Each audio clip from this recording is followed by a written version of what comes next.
That was the main theater.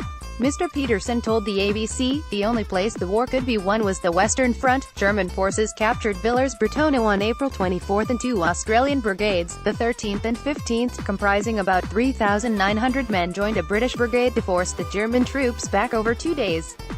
There were 2 battles over 3 weeks. From the 13th Brigade was the 700-strong 52nd Battalion, which became heavily populated by Queenslanders, because of the heavy fighting. The Allies attacked at night, encircling the German troops, and by dawn on April 25 they had broken through German line. By late April 25, they had forced the German troops back. About 70% of the Australian troops killed in the 52nd Battalion at the time of the Battle of Villers-Bretonneux were Queenslanders. The 52nd Battalion began in South Australia and included South Australians, Tasmanians, and West Australians.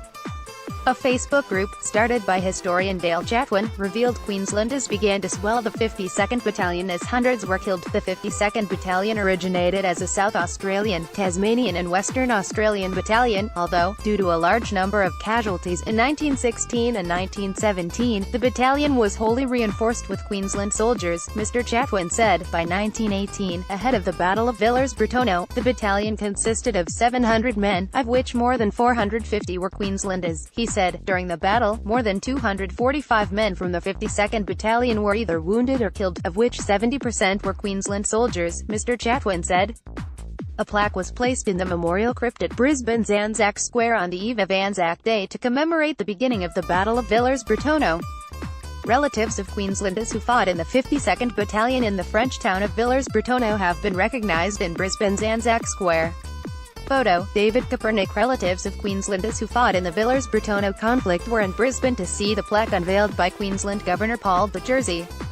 Iris French, the daughter-in-law of Lance Corporal Eric French, said the plaque meant a great deal to the Villers-Bretonneux veterans. Having the plaque unveiled in Anzac Square, 1 century on from the battle where so many Queenslanders lost their lives, is a timely commemoration and means a great deal to the loved ones of the 52nd Battalion soldiers, Mrs. French said. It feels like we are honoring their memory in the most respectful and meaningful way possible, and we are so grateful to be able to do this to remember and immortalize them as part of Queensland's Anzac history. Eric French's son and daughter, Alan and Gwenwyth, were also at the unveiling in Brisbane's Anzac Square Memorial Crypt on April 24. Alan French and Gwenwyth Gordon, the son and daughter of Queensland Villers-Bretonneux veteran Eric French, at the centenary plaque unveiling on April 24. Photo, David Kaepernick. Joy Neeson, the great-niece of soldier Sidney Wheeler, who died in the battle on April 24, also expressed her thanks for the recognition.